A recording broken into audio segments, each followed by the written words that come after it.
All right, so I know I'm late to the party.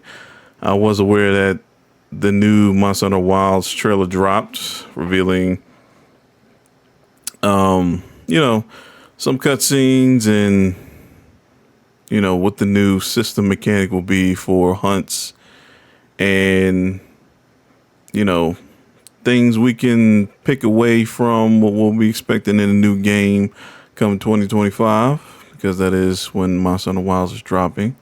I know a lot of people are, you know, excited about this title. But I did review it myself, and I don't know. I don't know. I need to see more to, really gauge everything. But I noticed a couple tidbits in the trailer that, we can take away from and possibly expect what we'll be getting in the new game. But obviously we had to do a video and I had to review it with you. So let's get into it, see what we expect.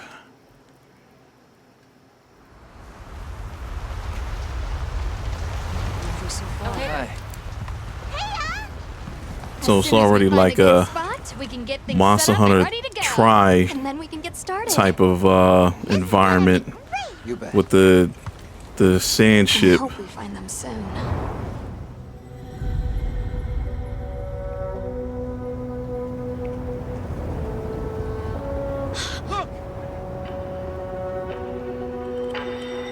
I like how this guy in the trailer looks like Rashid from Street Fighter. Incredible. I've never heard of a Karachnoth herd this big before. One of them's got big spikes. The environment looks beautiful. It looks like a pretty open world, or maybe it's just a big map. Because in World the maps were pretty large, so that must be what we are looking at here. Now to lead it away from the pack, we'll make for the desert. Clutch Claw looks like it has a little different function. You can just pick things up from your mount. That's a pretty neat utility.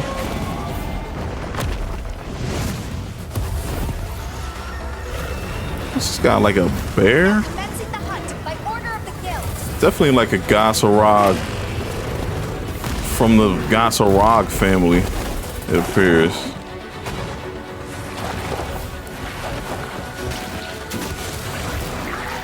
Got a Lickitung, a steroided Lickitung.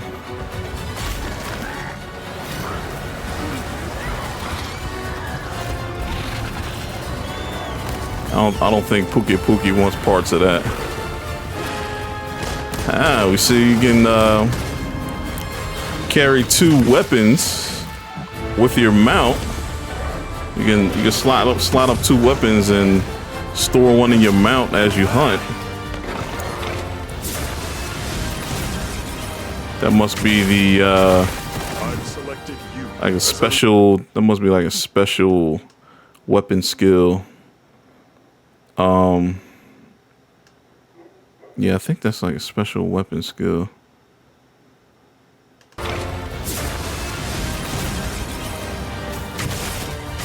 Or like a hunter art, something like that. Thank you, sir. And as one of my good friends, the Paradox Machine, go check his channel out when you get a chance at Paradox Machine. He pointed out this is the first time that our character will speak.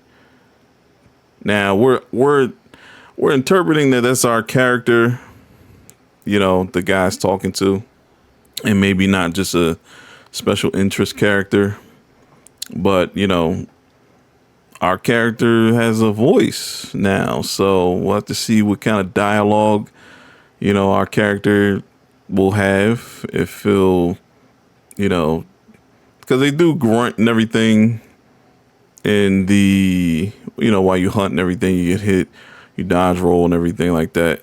They do make grunts and all that, but there was no dialogue, so now pairs will have dialogue. So That'll be interesting to see.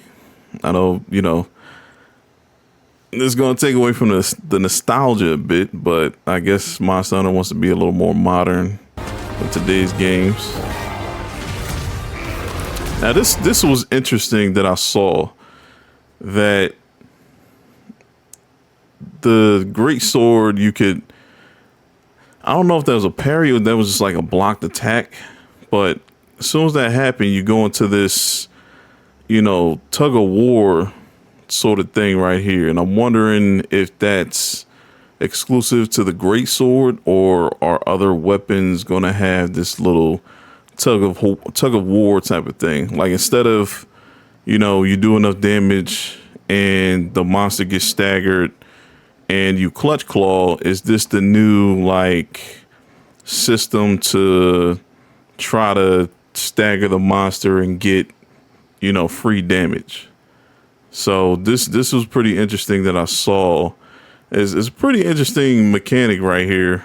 I don't know what triggers it. Let's go back and try to see what happened here. All right, so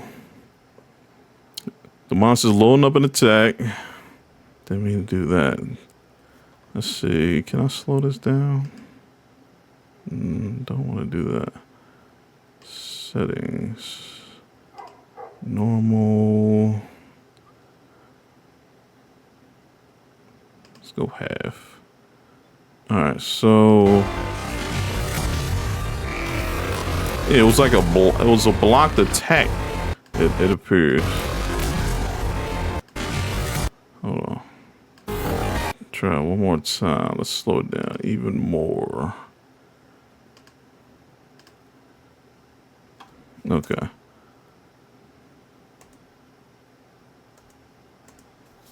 Oh, go away. It was like it guarded just, it was like a parry. It looked like almost a parry. Because he guarded, the character guarded just in time.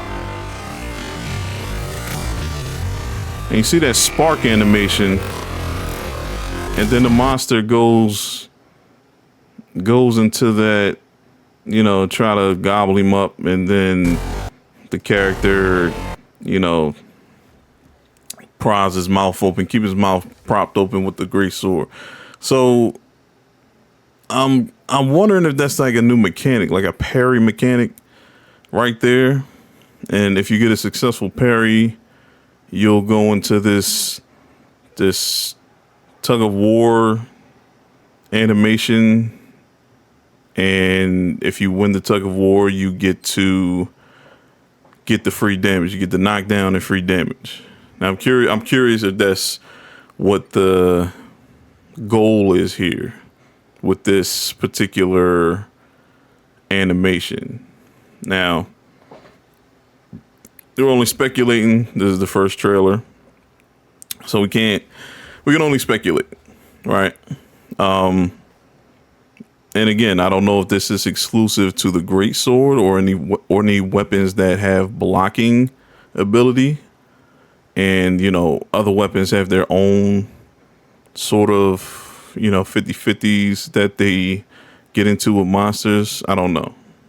But I thought it was pretty cool seeing this. This is definitely a new thing for the Monster Hunter franchise. So I'm very curious to see what this does. Yeah, it's like he's pushing it. It's like he's pushing a monster back. So I don't know. Let me put it at normal speed. Yeah, I'm curious what that leads to. Obviously, that's the monster you see in the emblem. That's probably the storyline monster that we're going to be fighting. Wishlist now, 2025. Of course, we're going to do that. Luckily, we're in the age of downloads, so don't have to worry about running out of copies. So, Lead it away from the pack. Clutch Claw That's literally what it is. Clutch Claw. But now you can just aim for, resources, stockpiles, and just grab it while you're mounting, with the very good quality of life change right there. We'll make for the desert. You load up. Yep, slinger. You can see, if you can see right here, you can see on the mount, there is slinger. So definitely Monster Hunter World sequel, we can say. But, better clutch claw mechanics. And that was pretty far, too, from where he gathered those stones out. I guess there were stones. Now to lead it away from the pack. Yeah, that was pretty far. That was pretty good. The sandstorm. I don't know. I guess is that a strategy for this monster? If you take it away from his pack, then it's not as strong. I mean, you can always just kill the pack, but maybe they're pretty strong.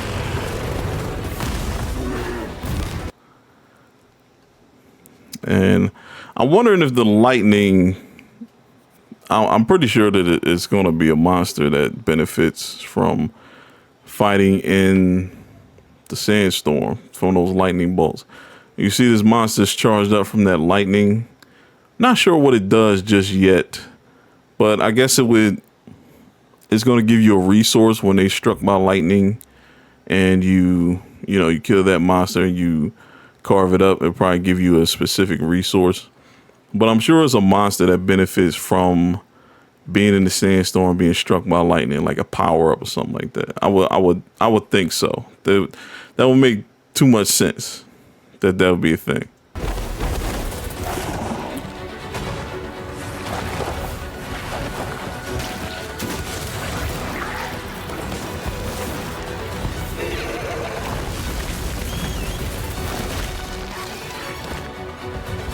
Just getting beat up.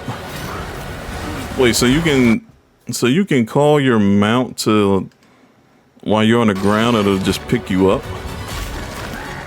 It's just, so if you get a hard knockdown, your mount can still just pick you up. See, he called it while the monster was mid-attack, and just the mount came and just picked him up, no problem, while he was on the ground. And there's the weapon swap.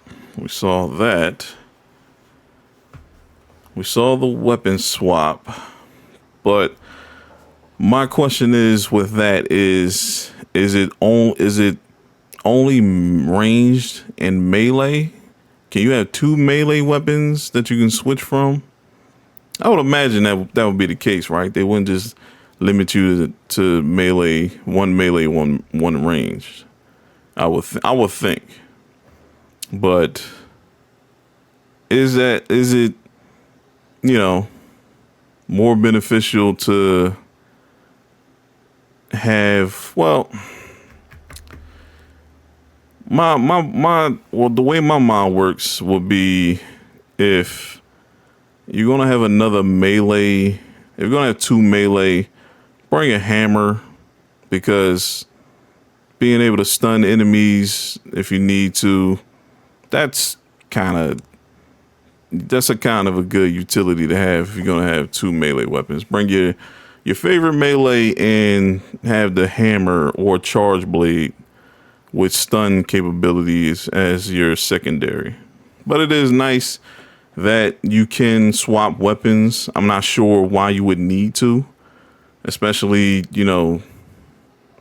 people who speed run monsters and all that. They're not going to be trying to swap weapons. But, people who play more casual and everything like that, being able to swap weapons and have a whole different play style is probably going to be beneficial to them. Hey, I want to stun a monster, let me switch to bow or gunner, and let me shoot, poison them real quick, then swap back to my melee weapon. That'll probably be, beneficial right there. Because I don't see swapping the gunner, stunning the monster, and then having to switch back. I don't see that being as useful as it sounds. You know, it was a pretty quick swap. I'll say that. It was a pretty quick swap. Came, bam, slop.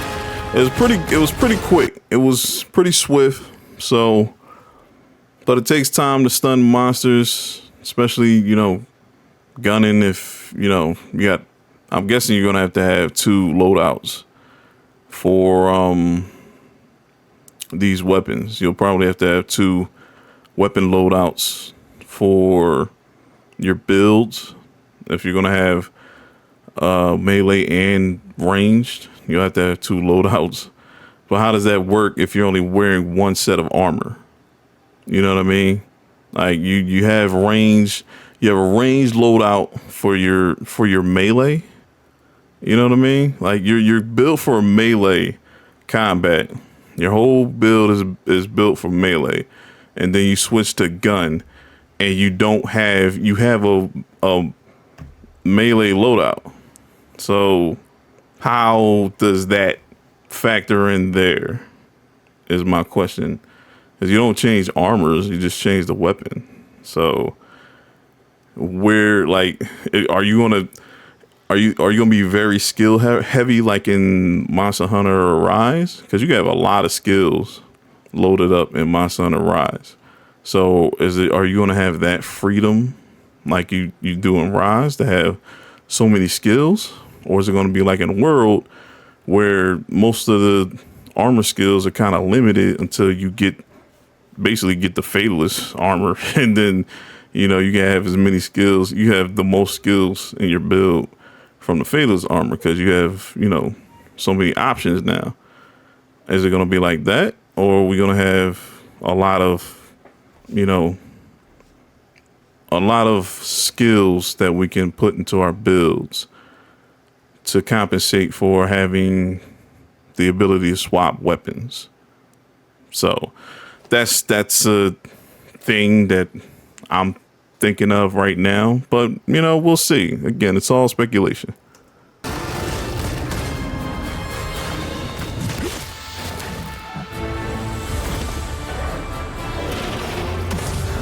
So you can deflect attacks, a successful deflect, which was that was pretty neat right there. It was kind of reminiscent of Dragon's Dogma, because you can do this in Dragon's Dogma. If you see a monster load up an attack and you successfully beat the attack, then you can deflect it and basically parry the monster. So it's looking like it's a lot of parries, and I don't even know what triggered that. I'm guessing that's another unique weapon skill right there, where it looks like he does a side swing, but the swing, he got to drag the swing. So what conditions need to be met from there? It looks like the monster was staggered there when he got to drag that sword across. Side swing, hold, and then drag. As a lead hunter for this expedition. Thank you. I wonder how that works. You got a SOS flare.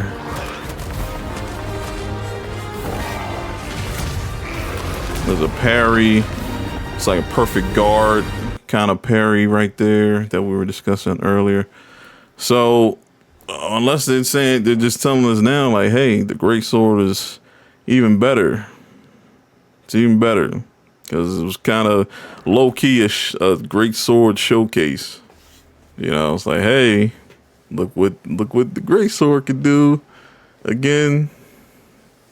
And the world sequel.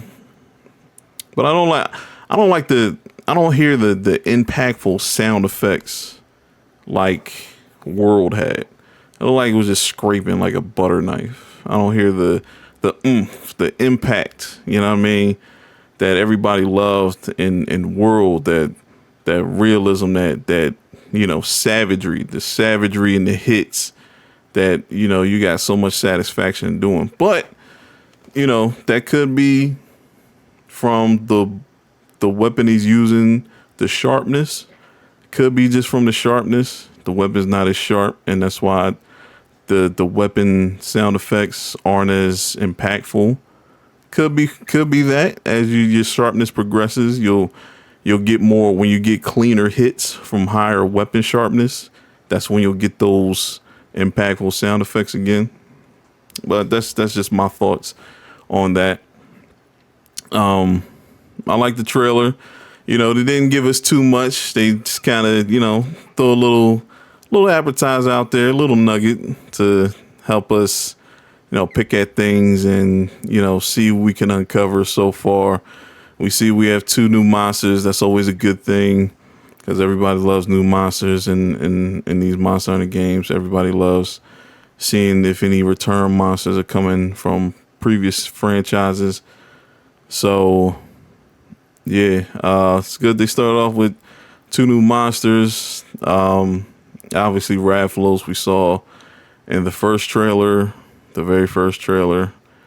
Rathalos is going to be in here. Rathalos is in every game because he's like the Ryu of Monster Hunter, so he has to be in every game. And I think it'd be lackluster. It wouldn't feel the same if Rathalos wasn't in a Monster Hunter game. So, have to have Rathalos pretty much. But yeah, I enjoyed it. Wasn't too much. Just saw, what's coming back, what's new, what may be. So we'll just have to see in the second trailer, which may come out in the fall, just to, keep us interested, keep us on notice, and see what else they reveal to us. But let me know what you think in the comments. What are your thoughts? What have you seen that I might not have mentioned in this trailer review? And let me know what you think. As always, thank you for watching. Like, share, subscribe, and I will see you in future videos. Peace.